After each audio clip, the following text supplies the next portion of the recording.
If you had guaranteed success, what would you do in your life?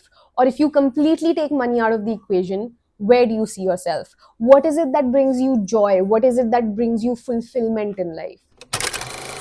Hi, I'm Khushi and I'm here to help you build your dream life, or at least help you ask the right questions while you're trying to build that dream life.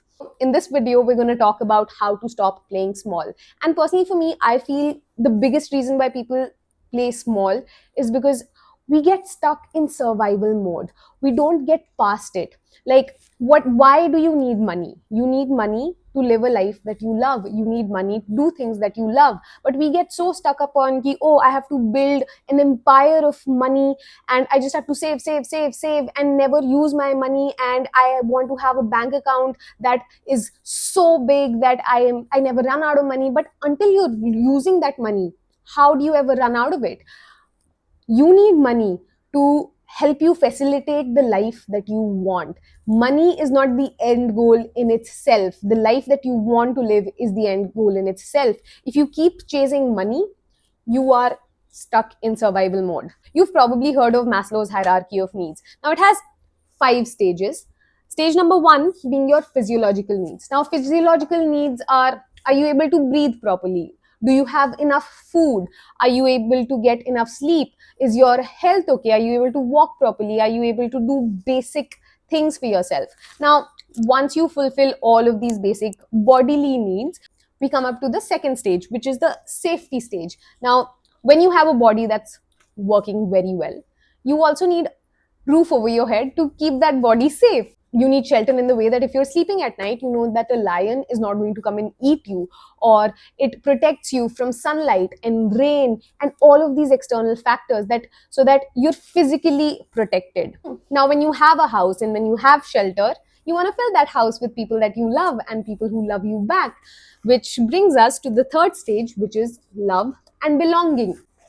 Now, humans are social beings. So, social needs are a very important factor in our life. We do need social connections. We do need to have friends, families who support us in our hard times, and we have people to share our good times with. Now, when we have all of that, you have a very good circle, you have friends that love you, you have family that supports you. You need a little bit of self-esteem. You need these people to respect you, which brings us to our fourth stage, which is the self-esteem stage. You want people to think highly of you. You want people to respect you in the way that when they say, oh, hey, Khushi's going there and I like her. And this is where others' perception of you matters to you, and which is also important in a society, but it's not the most important part of your life. And then we come to the fifth stage, which is self-actualization. Self-actualization is the stage where you go deeper into yourself. You figure out what it is that you want in life, what brings you fulfillment, what brings you joy. It is where creativity steps in. It is where you realize what are things that you think are right and what are things that you think are wrong. Your morals, your values, all are a part of stage 5, which is self-actualization stage. The thing is, most of us don't get to stage 5. We get stuck in stage 3 and stage 4. So in this video, I'm going to give you 5 steps that help you self-actualize, which is then going to help you to not play small all the time. Number 1, raise your standards for yourself. And no, your standards do not come from money or external things. Your standards come from your internal being. Your level of fulfillment raises your standards. If you're very fulfilled in yourselves, your standard is already high. Stop asking yourself, can I do this? You can do it. I can do it. Everybody can do it. जब करने पे आती है तो सब कर लेते हैं. The question should be, do I dare to do this? The question should be, is my ideal self doing this already? And if she is, how is she doing it? And also, by standards, I don't mean waking up at 5 o'clock in the morning or drinking green juice every day, working out. By standards, I mean, what are your standards in terms of dreams? Are you letting yourself dream big? What are your standards in terms of what you think you believe or what you think you deserve? Do you let yourself get big things? Do you let yourself receive the things that you deserve, or are you just stuck in ki, oh, I have to work hard for everything in my life, otherwise I am not worthy at all? Standards in terms of what do you think your self-worth is? Where do you see your self-worth in your head? What is the kind of life that you want to live? Standards in the self, that you know that your dream life is possible for you, and you all you have to do is take the first step. Number 2, stop sourcing your decisions from outside. You know the answer, you know what you want to do. Why do we spend so much time asking other people what they think of what should we do? I do this a lot. If I have to make a big life changing decision, I will go ahead and ask 100 people. I will ask my parents, I will ask my boyfriend, and everybody has a separate opinion on everything. Opinions are like assholes, everybody has their own. But nobody knows what feels right to you, because nobody's story is the same as yours. You have to take your own decisions and then take accountability for those decisions. You stop playing small by taking ownership. You need to have belief in yourself that if I take a decision, I can live by it. I will make the best out of it. There are no good decisions and bad decisions. It's what you make of that decision. You take a decision and you work so hard that there's no possibility of it being the bad decision. Stop asking other people what you should do. Stop taking advice from people who are not where you want to be. Stop giving the steering wheel of your life to somebody else who has no idea of what you want to achieve in life. What is the kind of life that you want to live? And that is completely okay. Different people are meant to live different lives. And if somebody does not want to live the same life as you, why does their opinion on what you should do matter to you? I mean, सबकी सुनो, अपनी करो. Number 3, do the thing before you feel ready. Nobody starts out feeling ready. I don't think that's how big businesses are made. You just have to have enough courage, enough faith in yourself that you say, I will start and I will figure it out in the way, and then I will feel ready eventually. You can hope to feel ready eventually. Nobody ever feels ready because you'll never be in the same phase of your life. Like, once you keep achieving things, and when your stages or when your level of life is increasing, when you reach level 2, you will be ready for that level 1, and when you reach level 3, you're going to be ready for level 2. But that does not mean that you don't move ahead. When you keep doing things, you start feeling ready. That is the thing with confidence. We think that once I'm confident enough, I'll take action. But confidence comes from action.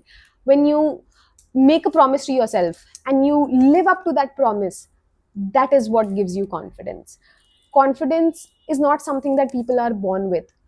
Confidence is built, it's a muscle. You have to build it by putting yourself in uncomfortable situations over and over again, to an extent that you stop feeling uncomfortable at all. Number 4, act like your dreams are normal. Normalize them. Tell yourself you want to be the best actor in the world. Tell yourself it's possible for you. You want that big business. Tell yourself it's possible for you. You want to be a billionaire. Tell yourself that it's possible for you. Don't look at it and be like, oh my God, will I ever reach there? Convert your dreams into actionable goals. You want to build a business. What is your step 1? Do you have a plan? Do you what is the idea that your business is based upon? What is your target audience? What are things that you should be working on step by step? Make a goal ladder. Don't be afraid to ask for big nasty things in life, because people who ask for it actually get it. In fact, I am going to come out here and say that I want big things. I want to experience everything that there is in this life to experience. I want to break every single rule that it is that is going to take me closer to the life that I want to live. You can't just sit there and wait around for things to happen. You have to chase the life that you want. You have to tell yourself that it is possible, because if you think you can, you actually will. And number 5, get comfortable being seen trying. I don't know why trying is such an uncool thing. कि ओ उसने try किया और फिर उसके साथ नहीं हुआ. Oh, he's so uncool. Trying is the coolest thing ever. Trying means that you've not given up. Trying means that you are moving ahead.